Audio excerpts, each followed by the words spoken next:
तो बढ़ते हैं अगले प्रश्न की ओर। अगला सवाल है, प्लेटो प्रथम नारीवादी था? 300 शब्दों में टिप्पणी कीजिए। प्लेटो प्रथम नारीवादी था। Was Plato first feminist? उत्तर देखते हैं। प्लेटो प्राचीन ग्रीस के एक महान दार्शनिक थे जिनकी विचारधारा में पश्चिमी दर्शन को गहराई से प्रभावित किया। उनके विचारों में नारीवाद के कुछ मूलभूत तत्व दिखाई देते हैं जिनके कारण कुछ विद्वान उन्हें प्रथम नारीवादी मानते हैं। नारी की समानता पे प्लेटो ने क्या विचार दिए? अब प्लेटो की पुस्तक है द रिपब्लिक। उसमें आदर्श राज्य की संकल्पना उन्होंने प्रस्तुत की जिसमें वे पुरुषों और महिलाओं को समान शिक्षा और दायित्व देने की वकालत करते हैं। उनका तर्क था कि यदि महिलाएं समान शिक्षा प्राप्त करें और उचित प्रशिक्षण लें तो वे भी पुरुषों के समान क्षमताएं अर्जित कर सकती हैं।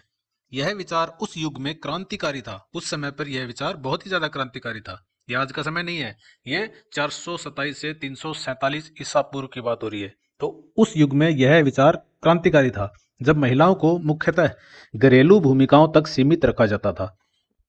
इसके अलावा उन्होंने रक्षक वर्ग में भी महिलाओं की भागीदारी के बारे में बात की। प्लेटो ने अपने आदर्श राज्य में रक्षक यानी गार्जियन वर्ग का उल्लेख किया जिसमें उन्होंने महिलाओं की भी भागीदारी का समर्थन किया। वे मानते थे कि योग्यता के आधार पर महिलाओं को भी राज्य के प्रशासन और रक्षा कार्यों में पुरुषों के समान अवसर मिलने चाहिए। यह विचार उस समय की परंपरागत सोच के विपरीत था। अब कुछ सीमाएं और आलोचनाएं देखते हैं। हालांकि प्लेटो का विचार पूर्णतः आधुनिक नारीवाद से मेल नहीं खाते। उन्होंने प्रजनन और मातृत्व को नियंत्रण करने की बात कही जिससे कुछ विद्वानों को उनके विचारों में रूढ़िवादिता दिखती है। इसके अलावा उनके शिष्य यानी जो अरिस्टोटल उनके शिष्य हैं अरस्तु, उनने महिलाओं की हीनता का समर्थन किया जो यह दर्शाता है कि प्लेटो के विचार व्यापक रूप से स्वीकार नहीं किए गए।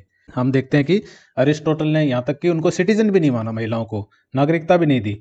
तो ये उनके जब शिष्य हैं वही प्लेटो के विचार को व्यापक रूप से स्वीकार नहीं कर रहे हैं। निष्कर्ष ये निकलता है कि हालांकि प्लेटो को पूर्ण रूप से नारीवादी नहीं कहा जा सकता, लेकिन उनके विचारों में महिलाओं की शिक्षा और समान अवसरों की वकालत उनके युग में एक साहसिक कदम था।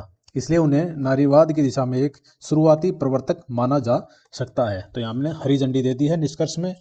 और इसी के साथ हमारा ये उत्तर खत्म होता है। 300 शब्दों में हमने इसको कंक्लूड कर दिया है। तो मिलते हैं नेक्स्ट वीडियो में एक नए सवाल के साथ। टिल देन पढ़ते रहिए। Take care. Bye bye.